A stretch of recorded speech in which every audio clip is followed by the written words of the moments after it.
கோவை மாவட்டம் ராமநாதபுரம் பகுதியில் ராஜீவ்காந்தி பஞ்சாயத்து ராஜ் அமைப்பின் சார்பாக கர்ம வீரர் காமராஜரின் 122வது பிறந்தநாள் விழா கொண்டாட்டம். காமராஜர் படத்திற்கு மலர் தூவி மரியாதை செலுத்தப்பட்டது. கோவை மாவட்டம் ராமநாதபுரம் பகுதியில் இன்று ராஜீவ்காந்தி பஞ்சாயத்து ராஜ் அமைப்பின் சார்பாக கர்ம வீரர் காமராஜரின் 122வது பிறந்தநாள் விழா வெகு விமரிசையாக கொண்டாடப்பட்டது.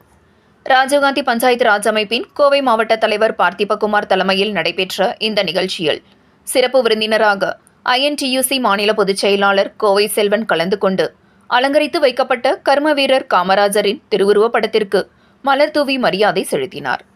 தொடர்ந்து தமிழகத்தில் பல்வேறு மாணவர்கள் கல்வி பயில வங்கிகள் கல்விக் கடன் வழங்குகின்றது. அவ்வாறு வழங்கும் கல்விக் கடன்களுக்கு வட்டியுடன் மாணவர்களிடமிருந்து வங்கிகள் திரும்ப பெறுகின்றன.